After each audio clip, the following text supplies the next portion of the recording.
గౌరవించే పరిస్థితికి వచ్చారు. వీళ్ళే కాకుండా కార్పొరేట్ జైంట్స్తో కూడా కలిసి పనిచేశాం. కానీ ఈరోజు మనం చూస్తూ ఉంటే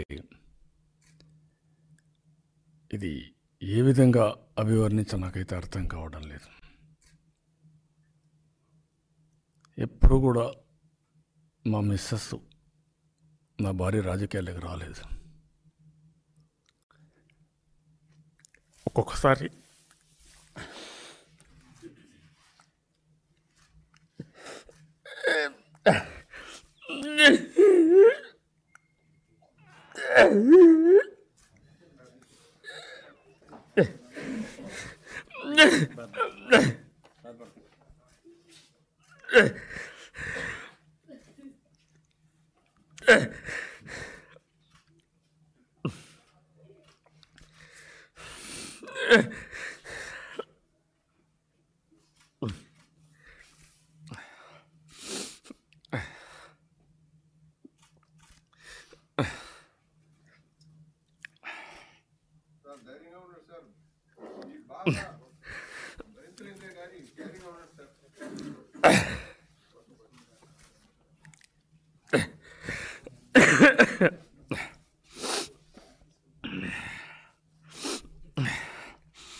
ఆవిడెప్పుడు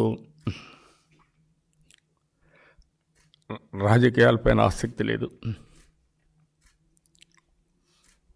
ఇప్పటికి కూడా 40 ఏళ్ళ తర్వాత వాళ్ళ నాన్న ముఖ్యమంత్రిగా ఉన్నా,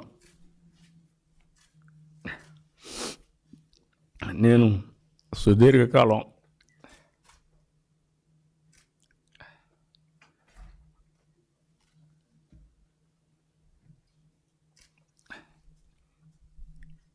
ముఖ్యమంత్రిగా ఉన్నా, ఎప్పుడన్నా ప్రోటోకాల్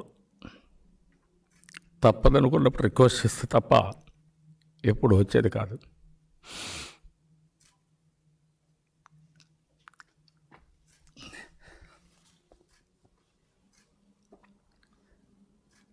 ఇప్పటికి కూడా మా పార్టీ నాయకులు చాలామంది ఆవిడకి తెలియదు. ఎందుకంటే ఆవిడ పని, ఆవిడ వ్యక్తిగత జీవితం ఒక నలుగురికి ఊరుకుంటే సహాయం చేయడం, నన్ను ప్రోత్సహించడం తప్ప ఇంకోటి తెలియని వ్యక్తి.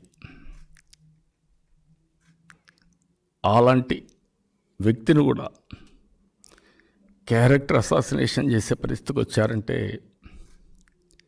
ఇది భరించరాని విషయం.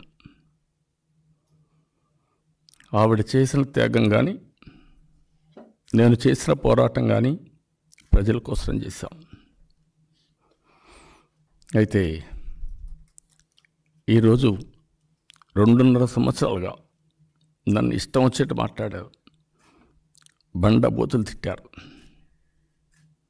మామూలు తిట్లు కూడా కాదు, నా జీవితంలో ఎప్పుడూ ఊహించలేదు. ఒకసారి గతాన్ని తెలుసుకున్నప్పుడు, వాజ్పేయి గారు ప్రధానమంత్రిగా ఉంటే నేను ఆయన దగ్గరికి పోయినప్పుడు ఒక అర్ధగంట లేట్ అయినా వెయిట్ చేశారు.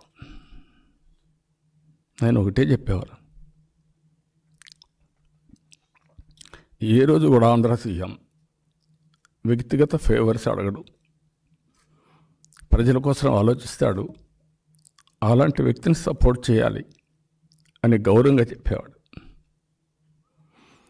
ఆ రోజు ఎంతోమంది ఎంపీలు ఉంటే 6.5 సంవత్సరాలు ప్రధానమంత్రి కంటిన్యూ అయ్యాడు. ఎన్నోసార్లు నన్ను అడిగాడు మంత్రి పదవిలో చేరమని. అవసరం లేదండి, మీరు మాకు పనులు చేయండి, రాష్ట్రానికి ఏదైనా మంచి పనులు చేయండి చాలని చెప్పేవాడిని. ఆ విధంగా దేశం కోసం పనిచేసాం తప్ప స్వార్థం కోసం ఎప్పుడూ ఆలోచించలేదు.